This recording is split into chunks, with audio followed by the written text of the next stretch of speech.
Hey guys, welcome to my YouTube channel CA Shweta Verma. आज हम discuss करने जा रहे हैं हमारा topic the direct taxes code 2025। तो आखिर डायरेक्ट टैक्सेस कोड 2025 है क्या? अभी रिसेंटली 21 अगस्त 2024 को 165th year of the income tax celebrate किया गया, जिसमें हमारी फाइनेंस मिनिस्टर निर्मला सीतारमण जी ने अनाउंस किया कि वो विद इन 6 मंथ एक न्यू एक्ट लेकर आने वाले हैं जिसका नाम होगा द डायरेक्ट टैक्सेस कोड 2025। तो इसका मतलब ये जो अभी बजट आएगा हमारा 2025 में बहुत इंपॉर्टेंट बजट होने वाला है, क्योंकि इसमें द इनकम टैक्स एक्ट 1961 नहीं आएगा बल्कि द डायरेक्ट टैक्सेस कोड आएगा, जो कि हमारे इनकम टैक्स एक्ट को रिप्लेस करेगा। मतलब अब income tax act is no more, income tax act 1961 is no more. तो ये तो बात हो गई कि डायरेक्ट टैक्सेस कोड है क्या। अब हम देखते हैं कि इस एक्ट को, हमारा अच्छा खासा इनकम टैक्स एक्ट था, इनकम टैक्स एक्ट 1961, इसको चेंज करने की, मतलब पूरा एक्ट ही चेंज कर दिया। तो इस एक्ट को चेंज करने की जरूरत क्या पड़ी? ठीक है, देखिए हमारा जो एक्ट है इनकम टैक्स एक्ट 1961, ये ऑलमोस्ट 65 ईयर्स ओल्ड है, मतलब 65 साल से चला आ रहा है। तो इन 65 सालों में ना जाने कितने चेंजेस हुए, कितने सारे सेक्शंस थे जो ओमिट हो गए और कितने सारे सेक्शन नए आए। मतलब अगर हम एक सेक्शन से दूसरे सेक्शन में जाते हैं तो उसके बीच में ना जाने कितने सेक्शंस आ जाते हैं, और कोई नॉर्मल पर्सन एक सेक्शन को रीड करेगा तो उसमें ना जाने कितने सब सेक्शंस हैं, क्लॉजेस हैं, सब क्लॉज है, प्रोविजोज है, एक्सप्लेनेशंस है। मतलब नॉर्मल पर्सन तो रीड, उसको इतना कॉम्प्लेक्स सिचुएशन क्रिएट हो जाती है उसके लिए कि उसे एक एक्सपर्ट की जरूरत पड़ती है उसको पढ़ने के लिए। इतना ज्यादा कॉम्प्लेक्स होता जा रहा था हमारा इनकम टैक्स एक्ट 1961। तो गवर्नमेंट ने बोला अब हम बहुत ही सिंपल करना चाह रहे हैं अपने एक्ट को, जो कि बहुत बल्कि हो गया था। तो एक नया एक्ट बनाना चाहते हैं जिसमें लैंग्वेज बहुत सिंपल होगी और इजी टू अंडरस्टैंड होगा नॉर्मल पीपल के लिए भी। ठीक है, तो इसकी नीड क्या हुई कि एक सिंपल एक्ट बनाना चाहते हैं। ठीक है, जो जो जिसकी लैंग्वेज सिंपल होगी, कंसाइज होगा, क्योंकि हमारा इनकम टैक्स एक्ट इतना पुराना है, बहुत ज्यादा कॉम्प्रिहेंसिव और बल्कि हो गया। कंसाइज करना चाहते हैं अपने एक्ट को, easy to understand, normal person भी समझ पाए उसको। ठीक है, रिड्यूस लिटिगेशन, अब चीजें बड़ी इजी हो जाएंगी, कॉम्प्लेक्स नहीं रहेंगी, तो लिटिगेशन भी कम ही हो जाएगी। ईज ऑफ कंप्लायंस, कंप्लायंस जो है टैक्स की वो भी इजी हो जाएगी। ग्लोबल अलाइनमेंट, अपने टैक्स को फॉरेन के टैक्सेशन के साथ मैच करना चाहते हैं। ठीक है, नाउ एवोल्यूशन, अब ये जो हमारा था डायरेक्ट टैक्सेस कोड 2025 आया, ये क्या ओवरनाइट आ गया? मतलब फाइनेंस मिनिस्टर ने बोल दिया कि हम लेकर आ रहे हैं एक नया एक्ट और ये अचानक से आ गया? तो इस पर काफी सालों से काम चल रहा था, काफी सालों से हमारी सरकार इस पर काम कर रही थी, ये कोई नया एक्ट नहीं है।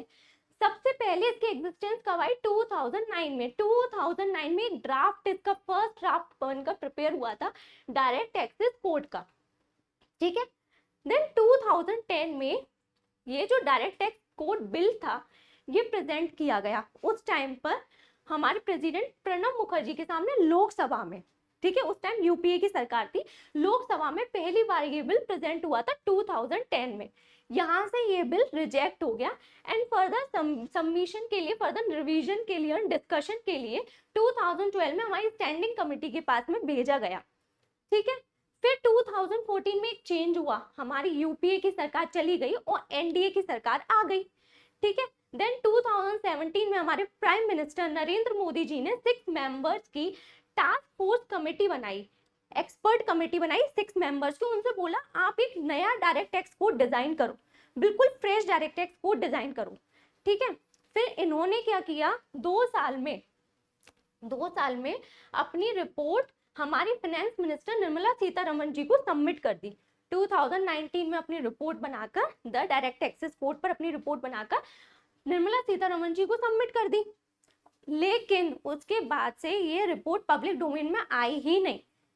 ठीक है, ये अभी भी निर्मला सीतारमण जी के पास ही है। लेकिन अब ये देखना कि 2019 के बाद में काफी बिग चेंजेस होने स्टार्ट हो गए, बिग अमेंडमेंट्स आनी स्टार्ट हो गई। ठीक है, जैसे कि न्यू टैक्स रिजीम आई और सरकार ने 2 साल से ओल्ड टैक्स रिजीम को अनटच रखा, उसको बिल्कुल भी नहीं छेड़ा और न्यू टैक्स रिजीम पर ही सरकार काम कर रही थी। तो ये सब क्या था?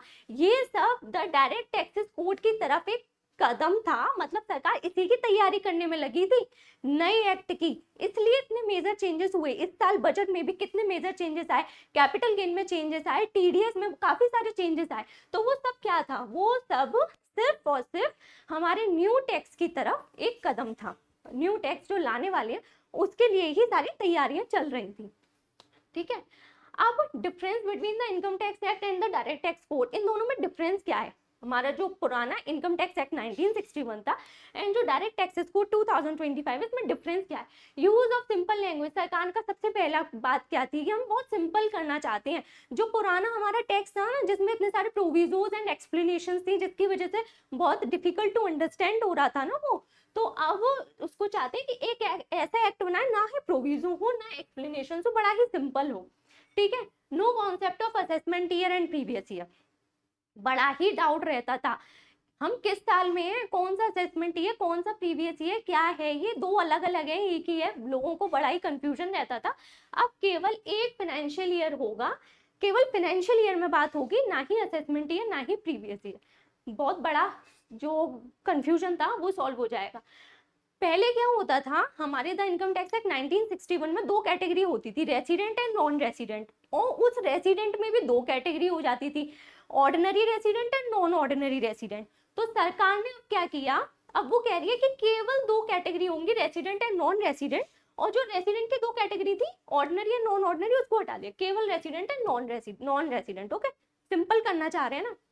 केस्केडिंग इफेक्ट नहीं होगा, मतलब ड्यूल टैक्सेशन। पहले कुछ सेक्शंस में क्या होता था कि एक ही इनकम पर दो लोग टैक्स पे करते थे, मतलब कुछ सेक्शंस ऐसे थे जिसमें बायर को भी टैक्स पे करना पड़ता था और सेम इनकम पर सेलर भी टैक्स पे करता था, ठीक है। तो अब उसको ड्यूल टैक्सेशन को हटा दिया, तो अब क्या है कि इनकम एक होगी, एक ही बंदा टैक्स पे करेगा, दो दो नहीं करेंगे, ठीक है। ई कॉन्सेप्ट ऑफ इन्वेस्टमेंट, अभी क्या था, अभी गवर्नमेंट जो है वो देती है, जैसे सुकन्या समृद्धि योजना है, पीपीएफ है, ईपीएफ है, इनमें क्या होता है, ये जो इन्वेस्टमेंट्स होते हैं ना, ये फुल्ली एग्जेम्प्ट होते हैं, मतलब हम इसमें अमाउंट जो डिपॉजिट करेंगे वो एग्जेम्प्ट, इस पे जो इंटरेस्ट मिलती है वो भी एग्जेम्प्ट, और मैच्योरिटी पे जो अमाउंट मिलता है वो भी एग्जेम्प्ट, सब एग्जेम्प्ट होता है। तो सरकार कहती है अब आप इन्वेस्टमेंट करो, हम फुल्ली एग्जेम्प्ट रखेंगे उसको, ठीक है।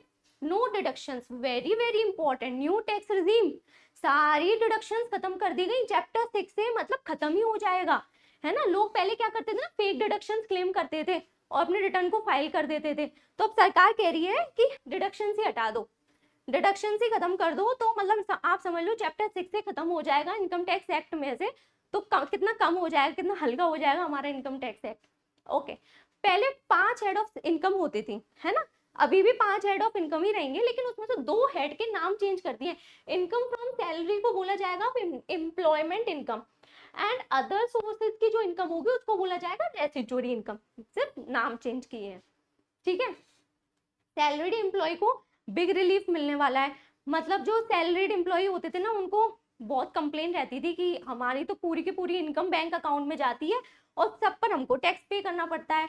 तो अब क्या होगा, अब जो सैलरीड एम्प्लॉय हैं, गवर्नमेंट हो सकता है कि उनके लिए बेनिफिट्स लेके आए, उनका जो टैक्स बर्डन कम कर दे, उनको मेजर बेनिफिट मिले न्यू टैक्स कोड में। Widen the tax base and scope of income, पहले जो सरकार क्या कहती है, सरकार कह रही है कि अब हम इनकम को, जो पहले इनकम एग्जेम्प्ट रखते थे ना, अब हम उनको भी टैक्स के दायरे में लाना चाह रहे हैं। मतलब पहले एग्रीकल्चर इनकम एग्जेम्प्ट होती थी, कैपिटल रिसीट, अब हो सकता है सरकार उस पर भी टैक्स लगा दे और अपने जो बेस है उसको वो वाइडन करे। मतलब पहले क्या था कि 1% लोग टैक्स पे करते थे, रिटर्न ऑफ इनकम तो बहुत लोग फाइल करते थे। क्यों फाइल करते थे, क्योंकि उनकी लिमिट जो है बेसिक एग्जाम्पशन लिमिट से ज्यादा जा रही थी, और जैसे किसी का टीडीएस डिडक्ट हुआ तो उसके रिफंड को क्लेम करने के लिए करते थे, पर इसका मतलब ये नहीं कि रिटर्न ऑफ इनकम फाइल कर रहे हैं तो वो टैक्स देंगे ही, ऐसा कुछ नहीं है।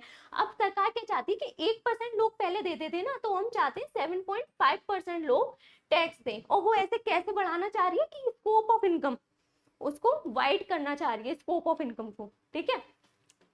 टीडीएस एंड टीसीएस के स्ट्रक्चर में मेजर चेंज होने वाला है, ठीक है। देखो इनकम तो लोग अपनी है ना छुपा लेते हैं, सोर्स ऑफ इनकम को छुपा लेते हैं, लेकिन एक्सपेंडिचर को कैसे बचाएंगे, एक्सपेंडिचर तो करेंगे वो, तो इस वजह से जो एक्सपेंडिचर होगा उस पर टीडीएस डिडक्ट होता है, और टीडीएस जब आपका डिडक्ट हो गया एक बार 26 ईयर्स में रिफ्लेक्ट हो गया, अब आपको अपना रिटर्न ऑफ इनकम तो फाइल करना पड़ेगा, भले ही उसके रिफंड के लिए करो, लेकिन आपकी एक सोर्स ऑफ इनकम तो आपकी कैप्चर हो ही गई ना उसमें।